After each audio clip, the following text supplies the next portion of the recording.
बिस्मिल्लाहिर्रहमानिर्रहीम। व्यूअर्स, हम word problems on AP discuss कर रहे हैं और इस सिलसिले में एग्जांपल नंबर 2 देखें। अ man pays his loan of rupees 1120 by paying rupees 15 in the first installment and then increases the payment by rupees 10 every month. How long will it take to clear its loan? देखें, problem का interest उस वक्त ही ख़त्म हो जाता है जब उसकी जो है ना करंट सिनेरियो के साथ वो कंपैटिबल ना हो। मिसाल के तौर पे अब यहाँ देखें ना, लोन उसने लिया हुआ है 1120। अब 1120 1120 रुपये की कोई वर्थ आजकल है जो करंट सिनेरियो है? तो अब ये पता नहीं कौन से कितने साल पुरानी ये किताब है और उससे कितने साल पुराना ये क्वेश्चन है जिसमें बच्चों की इंटरेस्ट ही बच्चों का लूज हो जाता है। लेकिन अब क्या करें, अब किताब का सवाल है, करना तो है। हम कतई नज़र इसके कि अमाउंट क्या दी हुई है, क्वेश्चन की स्ट्रेटजी देखते हैं कि क्वेश्चन में दिया क्या हुआ, मांगा क्या हुआ। क्या जी, a man pays his loan, एक आदमी ने 1120 रुपये लोन लिया हुआ है और वो पे करता है। और पे करने का तरीका क्या है? By paying rupees 15 in the first installment. पहली इंस्टॉलमेंट में 15 रुपये वो दम देता है, 15 रुपये वो अपना लोन रीपे कर रहा है।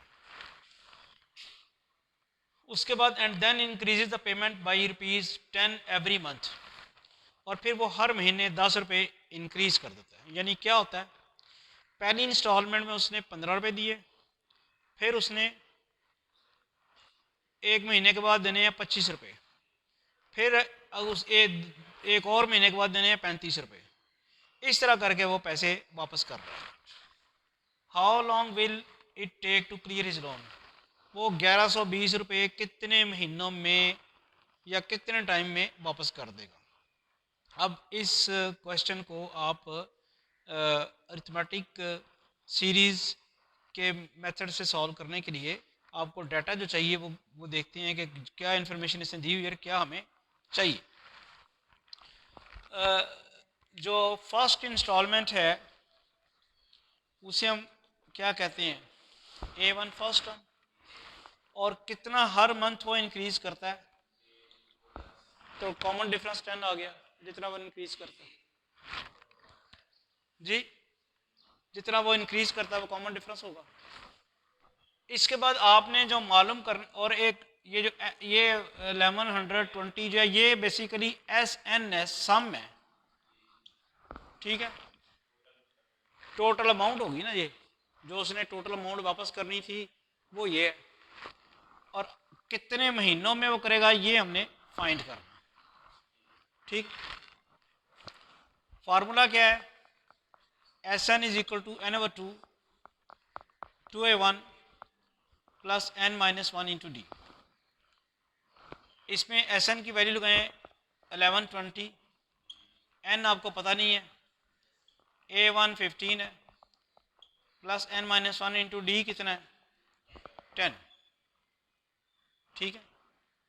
ये बन गया, यहाँ से 2 कॉमन निकल सकता है, N/2 इंटू 2 कॉमन निकला तो यहाँ 15 रह गया, यहाँ रहेगा N-1 इंटू 5, क्योंकि 2 तो कॉमन निकल गया, तो ये कट गया।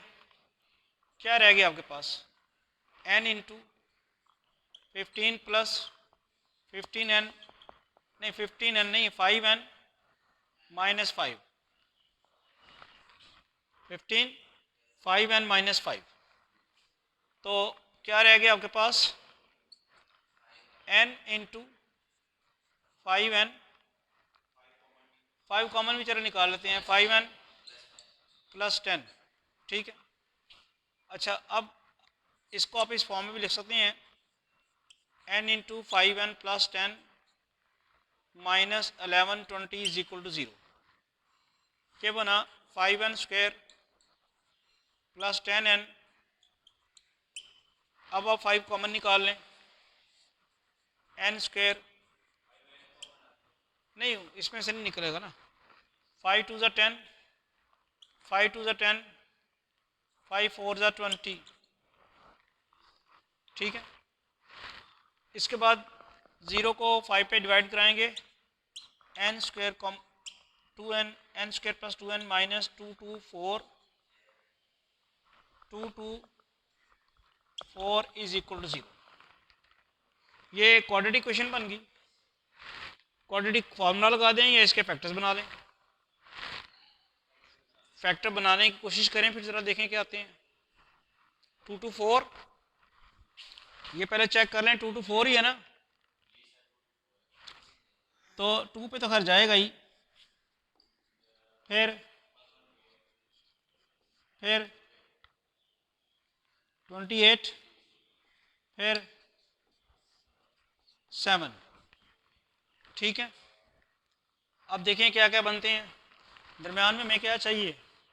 दरमियान में 2 चाहिए। 28 नहीं, 28 नहीं ना, 7 2 ज़र 14, 14 एंड 16। ठीक है, ये देखें ना, 7 2 ज़र 14, 2 2 ज़र 4, 4 2 ज़र 8, 8 2 ज़र, तो वो बन जाएंगे 14 और 16 का डिफरेंस आ जाएगा 2। तो ये बना n square plus 2n, sorry plus 16n minus 14n minus 2 to 4 is equal to 0। इन दोनों में से n कॉमन निकला, n प्लस 16 माइनस 14 कॉमन निकला, n प्लस 16, यह आया n minus 14 into n plus 16। यहाँ से आया n minus 14 is equal to 0 and n plus 16 is equal to 0। n is equal to 14 and n is equal to, ये तो नहीं ना आ सकती, तो जवाब क्या आया? 14 मंथ। 14 मंथ्स कितने हो गए? 1 year and 2 months. 10 he will repay his loan in 14 months or 1 year and 2 months। Question समझ आ गया? आप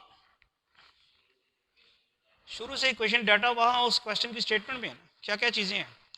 उसने लोन लिया हुआ, लोन होगी टोटल अमाउंट, जिसको हम SN से लिखते हैं, और पहली इंस्टॉलमेंट जो होगी वो फर्स्ट टर्म होगी, जो उसने 15 रुपये दी हुई है, उसको A1 कहेंगे। फिर हर इंस्टॉलमेंट के बाद वो 10-10 रुपये बढ़ा रहा है, तो वो D होगा।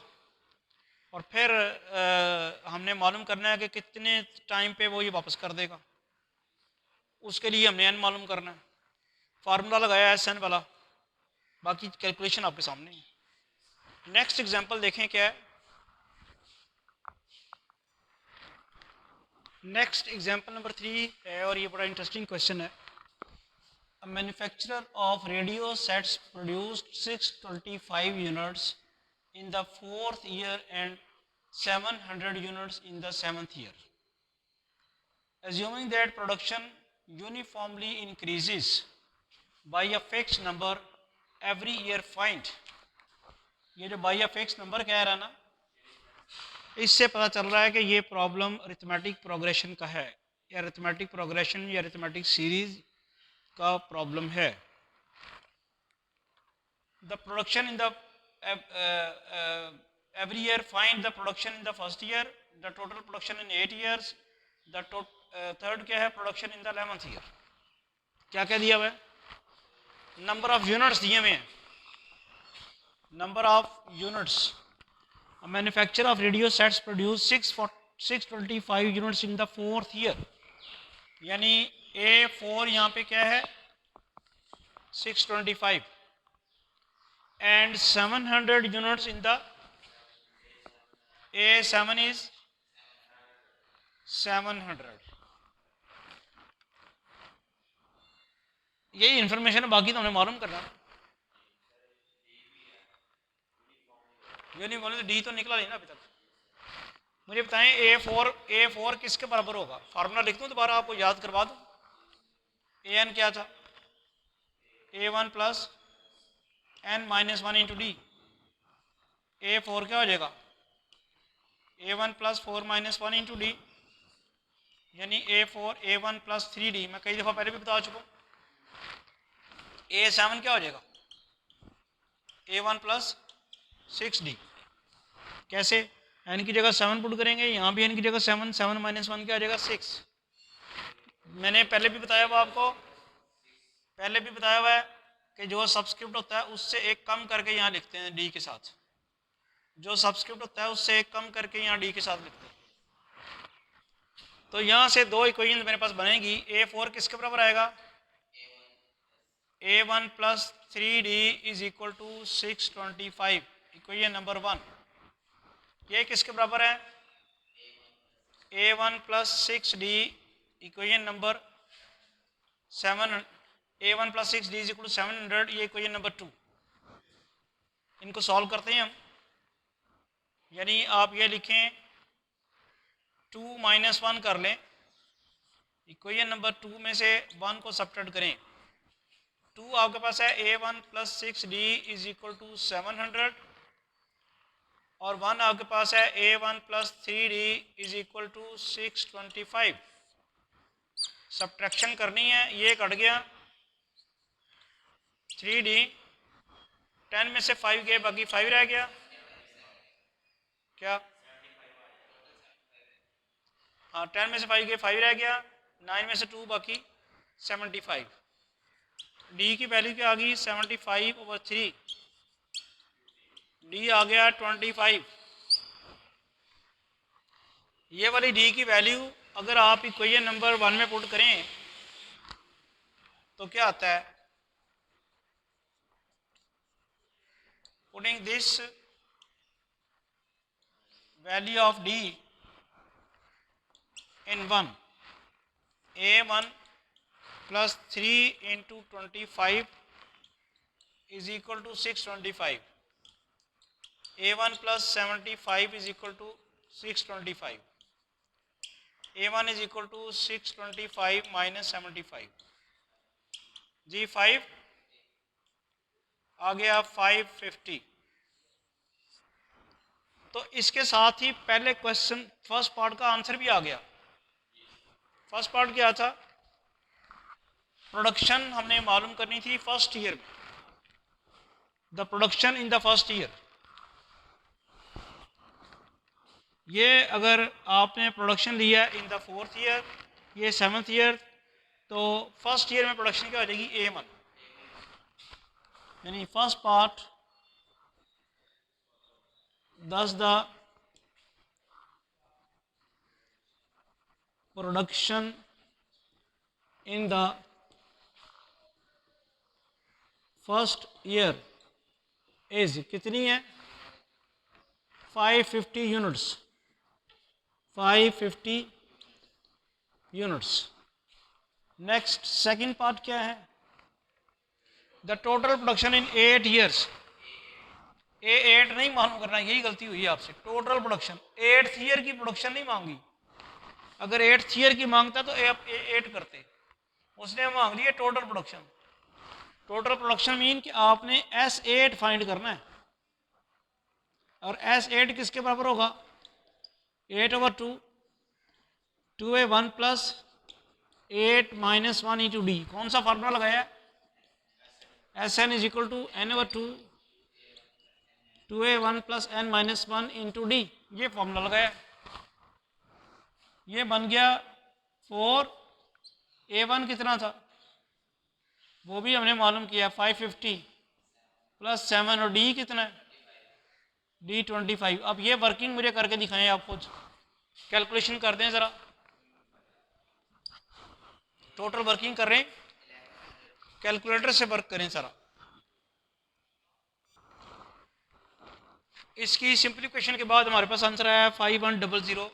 इसका मतलब है कि total production in the 8 year is 5100 units. Next third part क्या है, 11th ईयर में मीन कि आपने A11 फाइंड करना। 11th ईयर में A11, 8th ईयर में होता तो A8 मालूम करना होता। तो A11 किसके बराबर आएगा? A1 plus 11 minus 1 into D, A1 plus 10 D. A1 किसके बराबर है? वो 550। और डी किसके बराबर है? नहीं 25। तो 550 प्लस 250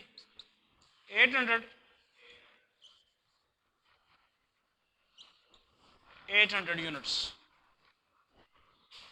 होपफुली जो आज हमने word problems relating to arithmetic progression solve किए हैं वो आपको समझ आ गई होगी।